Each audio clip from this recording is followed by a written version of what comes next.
समर्थ प्रकाश जी मोक्ष प्राप्ति के साधन, जैसे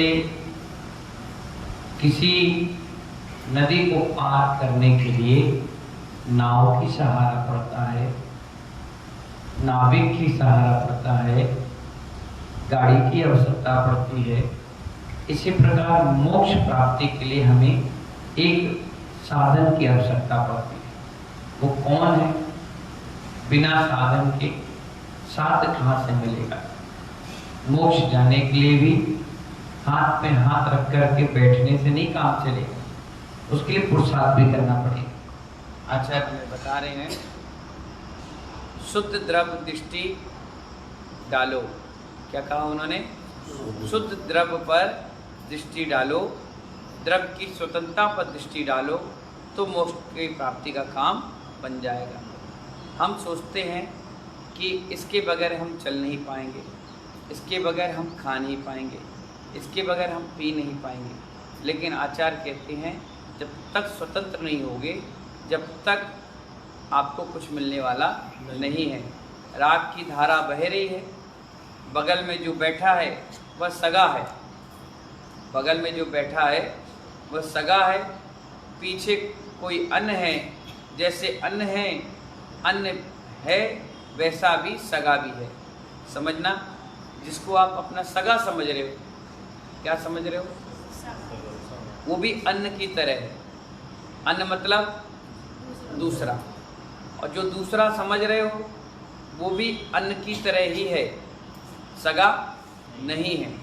आचार्य कह रहे हैं कि जिसको आप परिवार का अपना समझ रहे हो वो भी एक किराए के मकान में रह रहा है। क्या रह रहा है? हाँ, वो भी किराए के मकान में रह रहा है, और तुम भी एक किराए के मकान में रह रहे हो।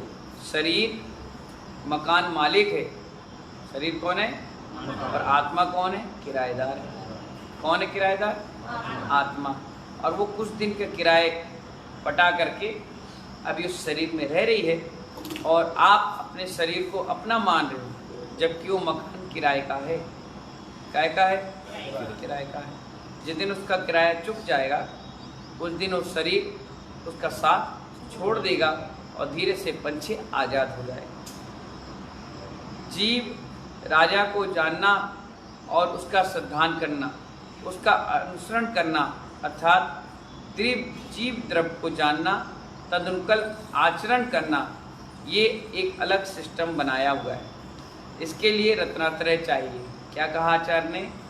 राजा को जानना, उस पर श्रद्धान करना और उसका अनुसरण करना, और जीव द्रव्य को जानना, तदनुकूल आचरण करना, उसके लिए रत्नात्रय चाहिए। क्या चाहिए? रत्नात्रय का मतलब सम्यक दर्शन, ज्ञान और चारित्र, ये तीनों चाहिए ही चाहिए। बिना रत्नात्रय के जीव राजा से भेंट नहीं कर सकता। अगर आज आपको आपके राजा के पास भेजा जाए तो आप खाली हाथ जाते हो क्या? अभी यहाँ पर आए आप, क्या नाम है? प्रद्युमन भाई। तो क्या लेकर आए साथ में? श्रीफल लेके आए। बिना श्रीफल के आते क्या? अनुराग शास्त्री जी क्या लेकर आते? श्रीफल, चावल, लौंग, बादाम, चिटक, हाथ में अर्घ पूजन की द्रव्य, फल लेकर के आते ना। क्यों नहीं आते खाली हाथ? इसलिए क्योंकि हम राजा के पास जा रहे हैं, हमसे श्रेष्ठ और गुणी व्यक्ति के पास हम जा रहे हैं, तो खाली हाथ कैसे जाएं? कुछ ना कुछ लेके जाते हैं। एक व्यवहारिकता भी है। अगर आप अपने जीजा जी के पास मिलने जाओगे, अपने रिश्तेदार के पास जाओगे, तो उसके घर भी मिठाई का डब्बा लेके जाते हो, बच्चों के लिए गिफ्ट लेकर जाते हो। खाली हाथ कोई नहीं जाता। और कल के दिन कोई खाली हाथ चला जाए तो लोग बड़ी तिरछी निगाह से देखते हैं और बड़े कंजूस प्रकृति की कहते हैं कि बताओ इतनी दूर रिश्तेदारी में आए भी तो कैसे आए? खाली हाथ। तो राजा से मिलने अगर जाना है तो क्या लेके जाना पड़ेगा? कुछ ना कुछ गिफ्ट लेके जाना पड़ेगा, और राजा को भेंट करना पड़ेगा, तब जाकर राजा क्या होगा? खुश होगा। तो आचार्य कहते हैं रत्नात्रय के बिना जीव राजा से भेंट नहीं हो सकती। किस लिए? मोक्ष की कामना के लिए जीव राजा की भक्ति करता है। किसकी करता है? राजा की भक्ति करता है, द्रव्य पाने के लिए तुम जीव राजा का अनुसरण करो, ताकि मोक्ष रूपी संपदा आपको प्राप्त हो सके। इसीलिए हम लोग क्या करते हैं, जब भी कभी किसी के पास भेंट के लिए जाएंगे तो क्या लेके जाएंगे। जैसे प्रधानमंत्री नरेंद्र मोदी जी आए या मोदी जी गए हैं, तो आप डबरा से यहाँ से जा रहे हो, तो डबरा में सबसे फेमस चीज़ क्या है, यहाँ की शुगर मिल, यहाँ की धान, यहाँ का गेहूँ, यहाँ का चावल, यहाँ की कोई अच्छी पैदावार, या यहाँ का कोई अच्छा फेमस चीज़। जैसे आगरा से कोई जाएगा पंछी पेठा, कानपुर से जाएगा तो वहाँ का पान, और छत्तीसगढ़ से जाएगा वहाँ धान, बस्तर जगदलपुर से जाएगा वहाँ की लकड़ी, वहाँ की फेमस सागौन की लकड़ी, शीशम की लकड़ियों से बने हुए कलाकृतियाँ। जेल में भी कोई जाते हैं किसी मिलने के लिए, तो वहाँ से बनी हुई प्रोडक्ट उनको भेंट किए जाते हैं, कपास का, रेशम का, और भी कई चीज़ें ऐसी है, मिट्टी के काम है। जैसे गुजरात जाओ तो नमक का काम है, पंजाब जाओ तो भैंस का काम है, दिल्ली जाओ तो पूरी दुनिया की वहाँ चीज़ें बनती है, सूरत चले जाओ वहाँ साड़ी का काम है, डायमंड का काम है। तो हर जगह की अलग अलग खूबियाँ हैं। तो जो भी चीज़ वहाँ नहीं होती है तो वो चीज़ लेकर के आदमी आता है। आप लोग भी कभी आगरा गए, नागपुर गए, महाराष्ट्र गए, कर्नाटक गए, तमिलनाडु गए, दिल्ली गए, मुंबई गए, पंजाब गए, वहाँ उतरते ही आप बोलते हो कि यहाँ की फेमस चीज़ क्या है। वो चीज़ देखने भी जाते हो और ख़रीदने भी जाते हो, लेके आते हो घर में, बताते हो देखो हमने ये लाया, हमने ये लाया, हमने ये लाया, पहन के अपना शौक़ पूरा करते हो। तो यहाँ भी आचार्य भगवान यही कह रहे हैं कि भगवान राजा की भक्ति करके हम जब उसको भेंट करते हैं, कोई चीज़ देते हैं, तो जीव को भी क्या मिल जाता है, मोक्ष क्षमता प्राप्त हो जाती है। क्या मिल जाती है? सत्य है, शरीर की साधना तो स्वर्ग दिला सकती है। शरीर की साधना नीरू भाई क्या दिला सकती है? स्वर्ग दिला सकती है, परंतु मोक्ष नहीं दिला सकती, क्योंकि आपने साधना काय की है? शरीर की है। मोक्ष तभी होगा जब ब्रह्म के साथ भीतर की साधना होगी। ब्रह्म के साथ किसकी साधना होगी? भीतर की साधना। शरीर की साधना करोगे तो क्या होगा? स्वर्ग मिलेगा। और भीतर की साधना करोगे ब्रह्मचर्य के साथ तो क्या मिलेगा? मोक्ष मिलेगा। स्थानांतरण करने से मोक्ष नहीं मिलता, जगह परिवर्तन करने से मोक्ष नहीं मिलता। नगर को छोड़कर जंगल में जाकर कुटिया बना रहने लग गया तो भी ज्ञानी स्थानांतरण हुआ है। भावांतरण कहाँ से हुआ है? क्या हुआ? एक व्यक्ति था, वो साधुओं के खूब प्रवचन सुनता था, घर परिवार से हैरान परेशान होकर, राजा आदमी था, तो उसने क्या किया, अपने घर परिवार को छोड़ दिया, छोड़ा और मनी मन ये सोचा कि चलो अब सन्यास की धारा पे आगे बढ़ेंगे, छोड़ो सब बेकार, बच्चे परिवार सब कुछ थे, सबको छोड़कर वो सीधे कहाँ निकल गया? वनवास की ओर चला। जब वनवास की ओर गया तो वहाँ बहुत सुंदर कुटिया बना ली, घास फूस की, रहने लगा। रहते रहते सालों बीत गए, तभी वहाँ से आचार्य शांति सागर जी महाराज निकले। जब वो निकले वहाँ से, उसको भी खबर मिली तो वो भी उनके दर्शन के लिए पहुँचा दर्शन करने।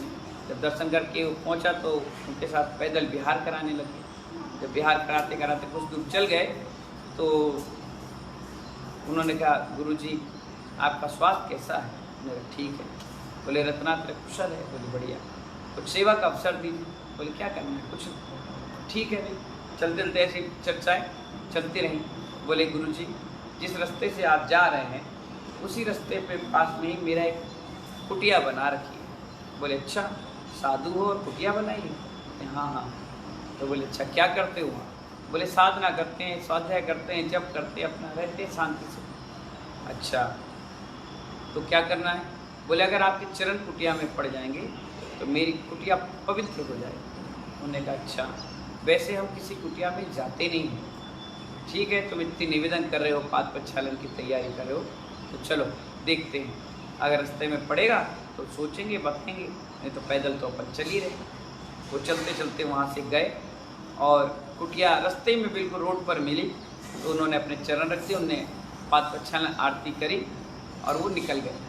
जैसे वो निकले तो वो व्यक्ति उनके पीछे पीछे चला आया, कहने लगा गुरुजी आज बहुत अच्छा दिन है, आप मेरी कुटिया को पवित्र करके आ गए। उन्होंने कहा अच्छा।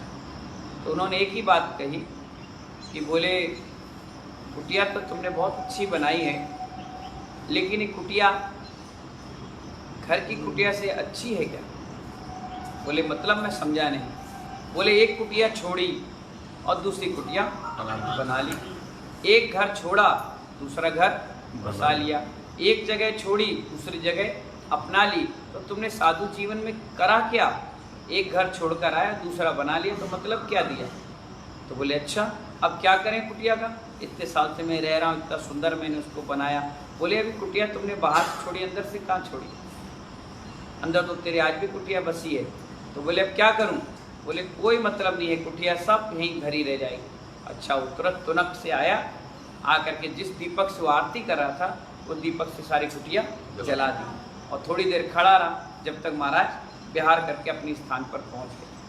जब शाम के पहुंच गए तो जब पूरी कुटिया जल गई, जलकर राख बची, तो मुट्ठी में भर के वो दौड़ा दौड़ा उन आचार्य महाराज के पास पहुंच गया और कहने लगा नमोस्तु आचार्य भगवान। ने आशीर्वाद दिया। अरे कहाँ चले गए थे तुम? बोले महाराज कुटिया को जलाकर आ गया और ये देखो उसकी राख उसने उड़ा दी। महाराज ने कहा अरे इतनी सुंदर कुटिया तुमने जला दी? बोले हाँ जला दी, पर एक बात बताओ महाराज, कुटिया बनी कैसी थी? कहा उसने कुटिया बनी कैसी थी? आचार्य महाराज ने कहा कुटिया बाहर से तुमने छोड़ी, अंदर से अभी तक नहीं छोड़ी। राग भाव है ना, घी की चिकनाई पानी से नहीं धुलती, उसके लिए साबुन चाहिए पड़ता है, उसको अच्छे से धोना पड़ता है, क्योंकि घी की चिकनाई साबुन से धुल सकती है, राख की चिकनाई कभी नहीं धुलती। आज नहीं कल नहीं, वो राग इतना खतरनाक है, राग की आग ऐसी खतरनाक है पूरे खानदान को जलाकर भस्म कर देती है। इतना जबरदस्त राग होता है। माँ जिस बच्चे को जन्म देती है उसको अपने आँख से उजल होने नहीं देती कि मेरा बच्चा मेरा बच्चा मेरा बच्चा मेरा मेरा मेरा मेरा मेरा। और वही बच्चा जब 40 50 100 साल का हो जाता है वही बच्चा धक्के मार के भगा देता है, तब उसकी आंखों से आंसू गिरता है, क्योंकि राग के आंसू। क्या के आंसू है? राग के। तो आचार्य यही तो बता रहे हैं कि स्थानांतरण हुआ है, भावांतरण कहाँ हुआ है? अब तो वही क्यों ही बच्चे, एक कुटिया छोड़ी दूसरी बना ली, एक मकान छोड़ा दूसरा बना लिया, एक मठ छोड़ा दूसरा मठ बना लिया। करा क्या तुमने? क्योंकि निर्गंध साधु जो होते हैं वो रमता जोगी बहता पानी होते हैं। कैसे होते हैं? रमता जोगी बहता पानी। पानी एक जगह रहेगा तो क्या होगा? सड़ेगा, बदबू आएगी, उसमें जीव पड़ेंगे, उसमें फिर हिंसात्मक क्रियाएं चालू हो जाएंगी। इसलिए साधुओं को कहा बहते रहो। बहता जल पवित्र होता है। आज के समय में अगर मेरा कमंडल खाली हो जाए, क्या हो जाए प्रथम? कमंडल खाली हो जाए, कुआं नहीं हो, कोई बोरिंग ना हो, कोई पानी की व्यवस्था ना दिख रही हो, तो क्या करोगे? जो नदी होगी आसपास, बहती हुई झरना होगा, बहती हुई नदी होगी, तो वहाँ जाकर के बर्तन से पानी भरोगे, उसे छानोगे, उसे प्राशुद्ध करोगे और कमंडल में डाल दो। क्यों? क्योंकि बहती हुई नदी पवित्र मानी गई। क्या मानी गई है? रुका हुआ पानी अपवित्र माना गया। जैसे तालाब का है, नालों का पानी है, गंदगी का पानी है, जिसमें जीव राशि बहुत ज़्यादा पाई जाती है, वो क्या होता है? अपवित्र है। एक बूंद पानी में 36,450 वैज्ञानिक कह रहे हैं और जैन दर्शन कह रहा है अनंत जीव हैं। कितने हैं? इसीलिए साधु के लिए कहा गया रमता जोगी बहता पानी। बहते रहो। क्या करते रहो? इसलिए 4 महीने जैसी चतुर्मास होता है, साधु विहार कर जाता है, फिर वापस लौट कर आ गया, फिर कार्यक्रम कर लिया, फिर चला गया। अगर साधु के लिए कह देते कि एक ही स्थान पर रहो, तो आज जितने दिगंबर साधु हैं वो एक ही स्थान पर रहे, कहीं जाए ना। इसलिए उनके लिए कहा गया रमता जोगी बहता पानी रमता जोगी। बहते रहो, आते रहो, जाते रहो, करते रहो। इससे राग का भाव ना श्रावक का होगा और ना राग का भाव किसी साधु का बनेगा, और सब लोग वीतराग भाव में रहेंगे और निकलते चले जाएंगे। इसलिए स्थानांतरण हुआ है, भावांतरण नहीं हुआ है। हे श्रमण, किसके लिए कह रहे हैं आचार्य भगवान? हम लोग के लिए। हे श्रमण, मुनि बनकर भी कहे कि अमुक सागर ऐसे हैं, अमुक सागर ऐसे हैं। मुनि बन करके मुनियों की बुराई और निंदा करें, उन्होंने ऐसा बोला तो साधु बने क्यों? आचार्य क्या कह रहे हैं, जब तुम्हें बुराई और निंदा करना ही था तो साधु क्यों बने? किसकी बुराई कर रहे हो? मुनियों की। कभी जिंदगी में नहीं करना चाहिए। आज तुम करोगे तो तुम्हारी कोई और करेगा, क्योंकि वो भी तो किसी ना किसी को मुनि को देख रहा है। तो आचार्य कहते हैं, मंदिर में आके तुमने माली और पुजारी को देखा तो भगवान से बड़े माली और पुजारी हो गए। कैसे? मंदिर के बोर्ड पर लिखा होता है फलाना व्यक्ति चला गया। क्या लिखा? चला गया। अब एक व्यवस्था बनाई थी समाज ने कि मंदिर के बोर्ड पर जहाँ आपसे पूजन पाठ विधान लिखना चाहिए, साधु के आना और जाना लिखना चाहिए, साधु की चर्या लिखना चाहिए, 2 बातें माँ जिनवाणी के लिखना चाहिए। और लोग क्या करने लगे आजकल, मरना जीना शादी ब्याह बलहुआ लिखने लग गए, जबकि मंदिर के बोर्ड मंदिर की सूचना के लिए लिखे हैं, समाज की सूचना के लिए नहीं लिखे, उसमें कभी नहीं लिखते। अब आपने क्या लिखा? कोई व्यक्ति भाव से, नीरू भाई कहाँ आए? मंदिर आए। कहाँ आए? मंदिर आए। भगवान से पहले बोर्ड मिलता है। क्या मिलता है? बोर्ड। और बोर्ड पे क्या लिखा होता है? फलाने फलाने चंजीत चले गए। जैसे आपने पढ़ा, आंसू गिरने लग गए, रोने लग गए। अब आपके भाव विभाव में चले गए। आपने कर्म आश्रय किया, ये कर्म आपके छूटे। फलाने चंजी के यहाँ पुण्यतिथि पर ये कार्यक्रम है, ये कार्यक्रम है, ये जन्म तिथि है, फलाना है, ठिकाना है, आपने लिख दी। अब आपसे मेरा प्रश्न है कि आपने सही किया या गलत? कई भगवान के मंदिर संबंधित कोई धर्म कल्याणक है, जन कल्याणक है, तप कल्याणक है, केवल ज्ञान कल्याणक है, ये सब चीजें लिखो, विधान लिखो, आयोजन लिखो, महाराज की चर्या कहाँ हुई, महाराज का आहार कहाँ हुआ, चौकी की व्यवस्थाएं लिखो, तो ये पुण्य आश्रयों के काम बनते हैं। आपने क्या लिखा? फलाना मर गया, फलाने का जन्म हो गया? नहीं, ये सब चीजें पूरे मंदिरों में व्यवस्था है, लेकिन ये व्यवस्थित काम नहीं है। मंदिर के बोर्ड पर लिखा था अमुक व्यक्ति मर गए। क्या आपके भाव खराब हो? अब आप मंदिर में भाव ठीक करने आए थे कि भाव क्या कर लिया आपने? क्या किया? इसीलिए जो दर्शन करने आया, पढ़ा तो टिप्पी वहीं छोड़कर चले गए। भाई किसी के परिवार का था और अचानक उसने मंदिर में पढ़ा और वो टिप्पी छोड़ा और भाग गया। अरे बताओ, कितना बड़ा अनर्थ आपने किया। जो व्यक्ति भगवान के दर्शन कर रहा था, अब वो दर्शन करना छोड़ दिया, रोने लगा, बिलखने लगा, चिल्लाने लगा। कई बार आप देखना मंदिर में रोना गाना चालू हो जाता है, फिर लोग पकड़ के ले आते हैं, अरे भैया मत रुक जाओ, दर्शन करो। इसलिए ये मृतक का रिश्तेदार था तो वही रोने लग गया। वह व्यक्ति भगवान के दर्शन करने आया था, बिना मन के सिर पटक कर चला गया। क्या कर लिया आपने? और आप हमसे कह रहे हैं हमने मंदिर बनाया, हमने मूर्ति दान की, हमने ये किया, हमने वो किया।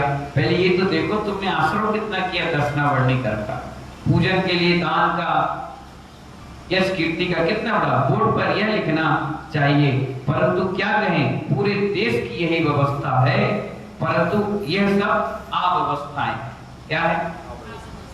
जैसे मंदिर पर दान पेटी रखते हैं, क्या रखते हैं नीरू भाई? उसमें क्या लिखते हैं अपन? गुप्त दान। क्या लिखते हैं? पर एक लाइन लिखना चाहिए हमेशा। उसमें गुप्त दान रखा आपने, व्यक्ति ने पता नहीं काय के लिए दिया और आपने गुप्त दान ले लिया, लेकिन उसमें हमेशा लिखना चाहिए मंदिर व्यवस्था हेतु गुप्त दान। क्या लिखना चाहिए? मंदिर व्यवस्था हेतु गुप्त दान। क्योंकि आज के समय में अगर आप कोई बोर्ड पर लिखो कि मालिक की तनख्वाह देना, इसके लिए चंदा दो, तो 2 रुपए भी नहीं आएगा। लाइट के, बिजली के बिल के लिए पैसे दो, कोई नहीं देगा। मंदिर में ये सामान, वो सामान, कोई नहीं देगा। आप मंदिर में मूर्ति के नाम से मांगोगे तुरंत मिल जाएगा, वेदी के नाम से मांगोगे मिल जाएगा, द्रव्य के रूप में मांगोगे तो मिल जाएगा। पूरे हिंदुस्तान में कमेटियों ने द्रव्य भंडार के रूप में पैसे इकट्ठे करते हैं, लेकिन माली को देते, बेड वालों को देते, लाइट का बिजली बिल भरते। अब मन में प्रश्न आ रहा होगा, फिर हम कैसे, कहां से दें? नहीं, जिस मंदिर की समिति बनाई जाती थी पहले, वो समिति खुद अपनी जेब से चंदे करके मालिक को खर्चा देती। मंदिर के पैसे से कभी नहीं दिया जाता है मालिक को खर्चा। एक व्यवस्था बिगड़ गई। मैं एक दिन कहीं रथ यात्रा हो रही थी, मैं उस रथ यात्रा में मेरा सानिध्य भी था, तो रथ यात्रा हुई, मैं ऊपर कमरे में आकर के बैठ गया।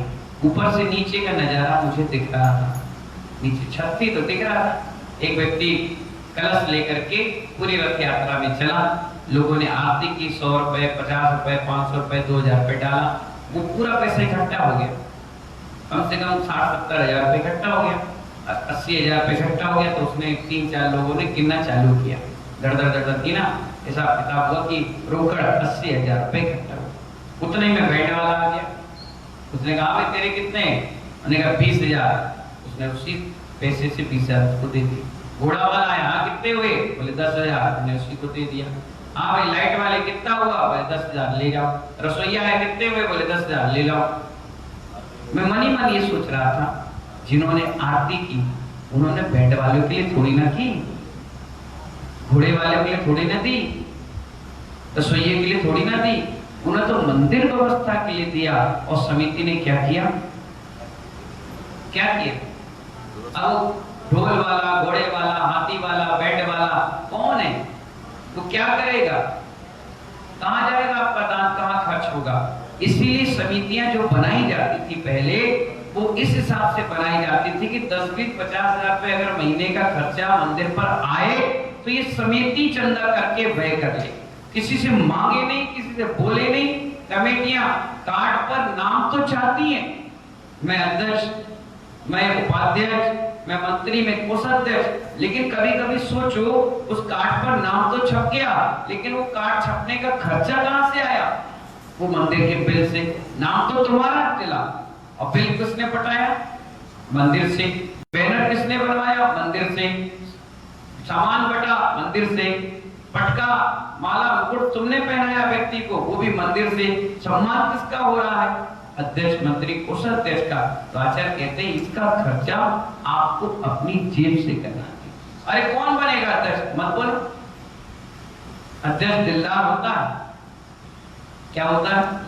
दिलदार होता है। एक बार हम लोग दिल्ली के एक मंदिर में बैठे हुए थे, एक महामंत्री जी बैठे थे उस मंदिर के। कोई व्यक्ति ने उनके कान में कुछ बोला, उन्हें तुरंत 500 का नोट निकाला, उसको दे दिया। मैं हंसने लगा उस चीज को देखकर। मैंने कहा मंत्री जी क्या हो गया? तो बोले महाराज श्री, वहां से उस मंदिर से इस मंदिर में आपका सामान आया, 2 बैग चटाई वटाई, तो उसका ऑटो का खर्चा हम दे रहे थे। मैंने कहा अच्छा। बोले महाराज जी ये पैसे में मंदिर से नहीं डालता। मैंने कहा अरे तुम, आपके मंदिर में तो महीने भर में 2-4-5 साधु आते ही होंगे, आना जाना लगे ही रहता होगा। बोले हाँ, ये नाश्ता पानी जो भी कुछ होता है, हम लोग कमेटी के लोग बैठते हैं, जब साधु को लेने जाते हैं तो पहले ही चंदा कर लेते हैं। मैंने कहा अगर साधु 1 महीने रुक गया, 15 दिन रुक गया, 8 दिन रुक गया, हम पहले ही तय करके लाते हैं कितने दिन के लिए आ रहे हैं, उस हिसाब से व्यवस्थाएं बना लेते हैं। माइक हमारे मंदिर का है, चौका लगी जाता है। अब बचा क्या? नाश्ता पानी थोड़ा हो तो समिति के लोग बैठते हैं कि भैया महाराज जी आ रहे हैं, चलो थोड़ा थोड़ा चंदा इकट्ठा कर लो। म्युनिसिपल सीवेज समिति बना रखी है, उसमें फंड रहता है 10-20 हजार, हम मंदिर का फंड टच नहीं करते और इसी से खर्चा चला लेते हैं। मैंने कहा फिर महीने में तो आपका 10-20 हजार का चूना लगता ही है। बोले महाराज जी हमारे यहाँ अध्यक्ष और मंत्री उन्हीं को बनाया जाता है जिसका दिल बड़ा। अब 10 रुपए का खर्चा सेल का, घड़ी में घड़ी बंद थी, 10 रुपए का सेल का खर्चा। आप खुद सोचो नीरू भाई, वो कभी मंदिर से लेगा? आप यहां से जयपुर गए मूर्ति लेने के लिए, वेदी बनवाने के लिए, और एक बात है यहां से आप गए जयपुर और जयपुर से वापस आ गए, एक गाड़ी में कम से कम 10,000 रुपए का खर्चा हुआ, 4-5 हजार रुपए आपके वहां खाने पीने में खर्च हुआ। मेरा एक प्रश्न है सभी से, क्या आप घर में रहते तो खाना नहीं खाते, पानी नहीं पीते, चाय नहीं पीते, घर पे कमरे में नहीं रुकते? अब आप बाहर गए तो वहां भी कुछ खाया पिया, नाश्ता किया, तो वो खर्चा आपने मंदिर से क्यों लिया? मंदिर के लिए खाए थोड़ी ना, लोग मंदिर के काम से गए। मैंने कहा घर पे क्या भूखे मरते? कई ऐसी समितियां हैं जो चंदा के लिए जाती हैं, व्यवस्थाओं के लिए जाती हैं, वो कभी मंदिर से खर्चा नहीं लेती। मुझे कई लोग मिलते हैं, मैं तारीफ भी करता हूँ, और कई लोग तो ऐसे हैं कि अगर 999 का डीजल आया है और 990 आपने पेमेंट किया तो 1000 रुपये मंदिर से ले लेते हैं, 10 रुपए मंदिर से और एक्स्ट्रा ले लेते हैं। अगर 200 लीटर डीजल मंगवाया है और आप अपनी गाड़ी से लेकर आए हो तो 195 लाएंगे, 5 लीटर अपनी गाड़ी में डालेंगे, बोले हमारी गाड़ी में तो खर्चा हुआ। अरे तुम्हें सौभाग्य मिला है कि मंदिर का कार्य करने का मौका मिला है, क्या भरोसा उस कार्य से तुम्हारा कुछ अच्छा हो जाए। इसलिए आचार्य कहते हैं कि अमुक सागर उन्होंने ऐसा बोला तो साधु क्यों बने आप। किसी की निंदा बुराई कभी जीवन में नहीं करना। मंदिर आकर के मंदिर और पुजारी इतने बड़े हो गए कि उन्होंने बोर्ड पर लिख दिया फलाना मर गया, ठिकाना मर गया, कभी नहीं लिखना चाहिए, इससे परिणाम खराब होते हैं। क्या होते हैं? अब आप कहाँ लिखोगे, कहाँ व्यवस्था बनाओगे, उसके लिए अलग व्यवस्था बनाओ, मंदिर से हटके। मंदिर आते ही सामने बोर्ड लिखा होगा तो इससे लोगों के भाव खराब हो जाएंगे। वो ऐसी अनाउंसमेंट कर दो, माली से घर घर में खबर भिजवा दो। पहले के समय में यही होते थे, ये बोर्ड तो अभी चलने लगा, बैनर बनाओ, पोस्टर बनाओ, ये अभी चलने लगा, व्हाट्सएप फेसबुक चलने लगा। पहले ऐसा नहीं था, माली था, माली को पैसे देते थे 150, लो भैया तुम घर घर जाके बता दो, पहला हुआ है, विधान है, ये पाठ है, उसका भी भला होता था और उसकी तनख्वाह चल जाती, क्योंकि आए दिन किसी ना किसी के प्रोग्राम थे। तो आचार्य कह रहे हैं कि बिना मन के आपने सिर पटका, टिप्पी छोड़ी, भाग गए, क्यों? मन खराब हो गया। क्या ये बोर्ड पर ऐसा पढ़ लिया। लोग आके बताते हैं कई बार, अरे हमें तो पता ही नहीं था, हमने बोर्ड पे पढ़ा, ऐसा हो गया। मतलब आपके भाव बोर्ड को देख के ही खराब हो गए। इसलिए आचार्य कहते हैं ये होगी, साधु को देखकर साधु बनने के भाव होना चाहिए। क्या होना चाहिए? साधु को देखकर साधु बनने के भाव होना चाहिए। अगर ये भाव नहीं हो रहे हैं तो क्या हो रहे हैं? कुछ नहीं, बेकार है। तो आनंद कहाँ है? साधु को देखकर आनंद आना चाहिए, भाव बनना चाहिए, चर्या की ओर, उसकी बताए हुए जो भी मार्ग है उसका अनुसरण करना चाहिए। सत्य यही है, पर भावों से रिक्त होकर साधना है तो साधु से बड़ा आनंद नहीं है। पर भावों में लिप्त होकर साधना की तो साधु से बड़ा कोई दुखी नहीं है। पर भाव में हमारा जीवन नहीं जाना चाहिए, स्वभाव में रहना चाहिए, विभाव में नहीं जाना चाहिए। साधु बनने के बाद भी अपन को क्या करना चाहिए? अपने भाव में निरंतर बढ़ोतरी करते चले जाना चाहिए। जैसे दुकान होती है, दुकान पे ग्राहक आते तो हमें खुशी होती है, माल बिकता तो और खुशी होती है, रोलिंग चलती है, पैसा आता है, खर्च करते आता है, खर्च करता तो हमें कितनी खुशी मिलती है कि बताओ आज हमने इतना कमाया, आज इतना कमाया, एक बिल्डिंग बना ली, 2 बिल्डिंग बना ली, एक दुकान से 2 दुकान कर ली। ऐसी साधु बनने के बाद अपने भावों को आगे बढ़ाना चाहिए कि देखो मैंने इतनी साधना कर ली, मैंने इतना स्वाध्याय कर लिया, मैंने ये जाप कर ली, मैंने इतने उपवास किए, मैंने ये व्रत कर लिया। ऐसे धीरे निरंतर जब आपकी बढ़ती रहेगी तब जाकर हमारे अंत में समाधि के भाव बनेंगे और समाधि संलेखना होगी। इन्हीं मंगल भावना के साथ मोक्ष प्राप्ति के साधन आज आपको समझ में आ गए। कल अलग एक चैप्टर पर चर्चा करेंगे। इन्हीं मंगल भावना के साथ जय बोले आदिनाथ भगवान की।